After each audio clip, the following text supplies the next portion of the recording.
आप सभी को प्रणाम। जय गुरुदेव। आज शिव महापुराण में सुनेंगे सोमनाथेश्वर की उत्पत्ति। कथा आरंभ करने से पहले आइए हम सभी मिलकर गायत्री मंत्र करेंगे। ओम भूर्भुवः स्वाहा तत्सवितुर्वरेण्यं भर्गो देवस्य धीमहि धियो यो नः प्रचोदयात्। आइए कथा प्रारंभ करते हैं। दक्ष प्रजापति ने अपनी 27 पुत्रियों का विवाह चंद्रमा के साथ किया था, परंतु चंद्रमा इनमें से रोहिणी से सबसे अधिक प्यार करते थे। इस कारण शेष 26 पत्नियां दुखी होकर अपने पिता दक्ष के घर लौट आईं।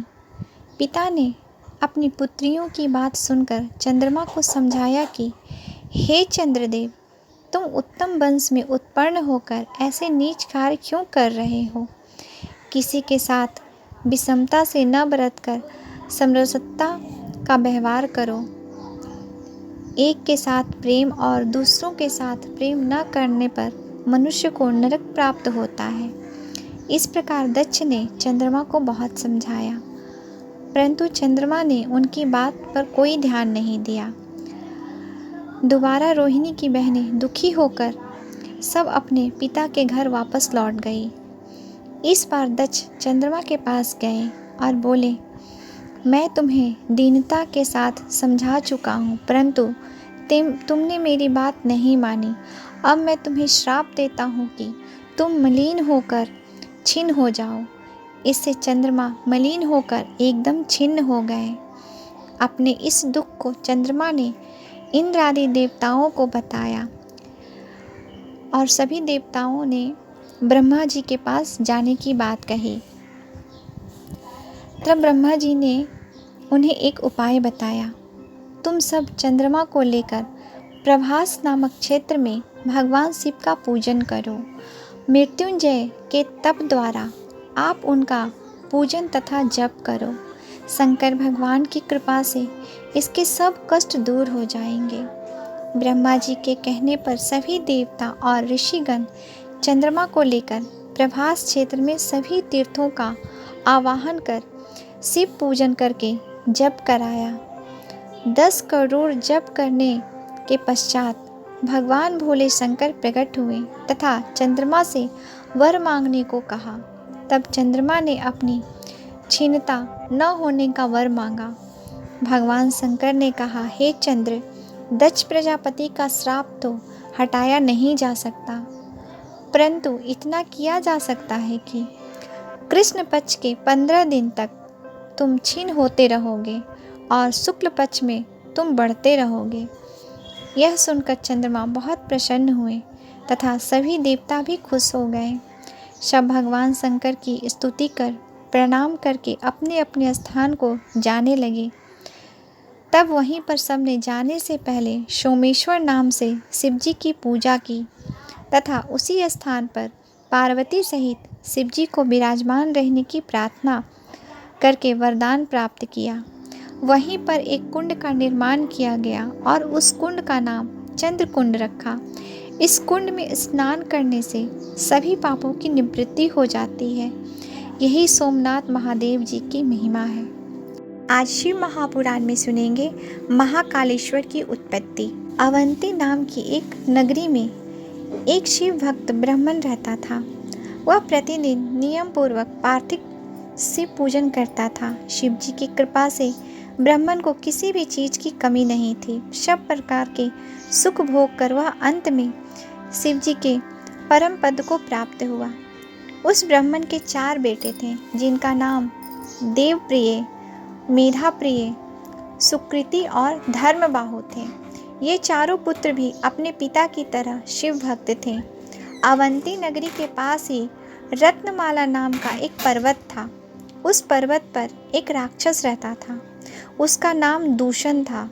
दूषण ने ब्रह्मा जी से तप के द्वारा वर प्राप्त किया था। वह बाद में धर्म का दोषी बन गया। वह धर्म की अवहेलना और देवताओं को पीड़ित करने लगा। अपने बल और पराक्रम से उसने दोनों लोकों को जीत लिया। एक दिन वह राक्षस अवंतीपुर में आ गया। उसने अपने चारों प्रमुख दानवों को बुलाकर आदेश दिया, मैंने अपने बल से त्रिलोकी को अपने वश में कर लिया है, परंतु शिव भक्त ब्राह्मण मेरे अधीन नहीं हो पा रहा है। अतः तुम चारों समस्त ब्राह्मणों को एकत्र करो, उन्हें बताओ कि अब उन्हें मेरी आज्ञा के अनुसार चलना होगा, नहीं तो उन्हें दंड देकर मेरी शरण में लाओ। वे चारों दानव दूर दूर तक उपद्रव मचाने लगे। प्रजाजन दुखी होने लगे, परंतु ब्राह्मणों पर उनका कोई प्रभाव नहीं पड़ा। प्रजा के लोग ब्राह्मणों के पास जाकर प्रार्थना करने लगे। प्रजाजन ब्राह्मणों से बोले, हम आपकी शरण में हैं, न मालूम ये दानव दुराचारी कहाँ से आकर उपद्रव मचा रहे हैं। उन्होंने बहुत से मनुष्यों को मौत के घाट उतार दिया है, आप हमारी रक्षा करो। ब्राह्मण बोले, हमारे पास न तो कोई अस्त्र शस्त्र है और न कोई बल पराक्रम है जो हम इन दैत्यों का नाश कर सकें। हम सब ब्राह्मण तो भगवान भोलेनाथ का आश्रय लेकर ही यहाँ रह रहे हैं, वे ही हमारी रक्षा कर रहे हैं। इतना कहकर सब ब्राह्मण नियम पूर्वक शिव जी का पूजन करने में लग गए। इतने में चारों दैत्य वहाँ आ गए। वे सभी नगरवासियों को तथा ब्राह्मण को देखकर बोला, इन सबको पकड़ लो और मारो। परंतु शिव भक्त ब्राह्मण निर्भय होकर शिव पूजन करने में लगा रहा, परंतु प्रजाजन डरकर भागने लगे। दानवगण जैसे ही ब्राह्मणों को पकड़ने के लिए आगे बढ़े, त्यों ही पार्थिव शिवलिंग के नीचे की भूमि भीषण आवाज के साथ फट पड़ी। इसके बाद भयंकर शब्द करते हुए भगवान शिव जी प्रकट हो गए। उन्होंने भयंकर हुंकार भरकर सभी चारों दैत्यों को तथा उनकी सेना को और दूषण नामक दैत्य का विनाश कर डाला। भगवान शिव जी के इस अद्भुत चरित्र को देखकर सभी मुनिगण तथा देवता प्रसन्न हुए। देवता आकाश से पुष्पों की वर्षा करने लगे। शिव जी ने ब्राह्मणों से वरदान मांगने के लिए कहा। ब्राह्मण बोले, हे स्वामी, आपका हमारे संसार में आगमन के चक्र से मुक्ति देकर अपने चरणों में स्थान देने की कृपा करें। इस जगह पर आपका सदैव निवास रहे और सभी की मनोकामना पूर्ण हो। भगवान शिव तथा अस्तु कहकर स्वयं महाकालेश्वर के नाम से वहाँ विराजमान हो गए। ये महाकालेश्वर भगवान सभी दर्शनार्थियों के दुखों को दूर करते रहते हैं तथा पूजन करने पर सभी पापों का नाश करके सभी की मनोकामनाएं को पूर्ण कर। आज शिव महापुराण में सुनेंगे महाकाल की महिमा। सूत जी बोले, हे ऋषिगणों, अब आप महाकालेश्वर भगवान शिव की महिमा को सुनिए, जो बहुत ही अद्भुत है। उज्जैन नगरी में चंद्रसेन नाम के एक राजा का राज्य था। इस चंद्रसेन राजा की मणिभद्र के साथ गहरी मित्रता थी। मणिभद्र भगवान शंकर के मुख्य उपासक थे। एक बार मणिभद्र राजा चंद्रसेन पर प्रसन्न हो गए। उन्होंने राजा को अपनी कौस्तुभ मणि प्रदान की, जो सूर्य के समान प्रकाशित हो रही थी। राजा ने कौस्तुभ मणि को अपने गले में धारण कर लिया।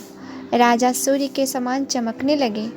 उस मणि को देखकर अन्य देशों के राजा उनसे ईर्ष्या भाव रखने लगे तथा उसे प्राप्त करने का प्रयत्न करने लगे। राजा से उस मणि को अन्य राजाओं ने मांगी भी, परंतु राजा ने देने से इनकार कर दिया तथा उन्हें फटकार भी लगाई। इस पर कुछ राजा उससे नाराज भी हो गए। इस पर राजा ने युद्ध की तैयारी कर ली। अन्य राजा अपनी सेना लेकर युद्ध करने को आए। यह देखकर राजा चंद्रसेन ने महाकालेश्वर महादेव की शरण ली। उसी समय वहाँ गोपी आई। उसकी गोद में 5 वर्ष की आयु का एक बालक था। गोपी विधवा थी। गोपी और बालक वहाँ बैठकर राजा चंद्रसेन का शिव पूजन देखने लगे। पूजन को देखकर वह गोपी अपने बालक को लेकर घर चली गई। घर आने पर बालक के मन में इच्छा जागृत हुई कि मैं भी राजा की तरह शिव जी का पूजन करूंगा। यह सोचकर बालक कहीं से एक पत्थर का टुकड़ा लाया और धूप दीप नैवेद्य आदि का से मन में ही ध्यान करके पूजन करने लगा। इतने में उसकी माता गोपी ने उसे भोजन के लिए पुकारा, परंतु बालक तो शिव पूजन में मग्न था। माता को इस बात का ज्ञान नहीं था कि उसका बेटा क्या कर रहा है। बालक शिव पूजन में इतना लीन था कि उसने माता की आवाज़ को सुना ही नहीं। इस पर माता स्वयं बालक को बुलाई तो उसने देखा कि बालक आंखें बंद किए हुए आसन लगाकर बैठा है। माता उसे पकड़कर खींचा और उसे फटकारने लगी। माता ने बालक के सामने पूजा के लिए रखे पत्थर को उठाकर फेंक दिया। वह बालक को घसीटती हुई घर में ले आई। वह बालक शिव शिव कहता हुआ पृथ्वी पर गिर पड़ा और बेहोश हो गया। यह देखकर उसकी माता के भी होश उड़ गए। कुछ समय बाद बालक को होश आया तो उसने देखा कि वह महाकाल के मंदिर में विराजमान है। वहाँ पर भगवान शिव जी का रत्नमय ज्योतिर्लिंग स्थित है। यह देखकर बालक बार बार शिव जी को प्रणाम करने लगा। इसके बाद वह भगवान शिव जी का ध्यान करता हुआ अपने घर को चला गया। वह अपने घर की शोभा को देखकर आश्चर्यचकित रह गया। उसने अपनी माता की ओर देखा तो वह रत्न जड़ित एक पलंग पर सो रही थी। उसने अमूल्य व आभूषणों को धारण कर रखा था। बालक ने प्रफुल्ल मन से माता को जगाया और भगवान भोले शंकर की प्रसन्नता का समाचार सुनाया। उसकी माता गोपी यह सब देखकर तथा सुनकर बहुत ही प्रसन्न हुई। इधर राजा चंद्रसेन का शिव पूजन का नियम समाप्त हुआ तो उसने गोपी के बालक पर शिव जी की कृपा होने का समाचार सुना। राजा अपने मंत्रियों के साथ गोपी के घर पर पहुँचे। वहाँ पर भगवान भोलेनाथ का प्रभाव देखकर उनके आश्चर्य का ठिकाना न रहा। राजा तथा अन्य लोगों ने मिलकर रात को बड़ा भारी उत्सव मनाया।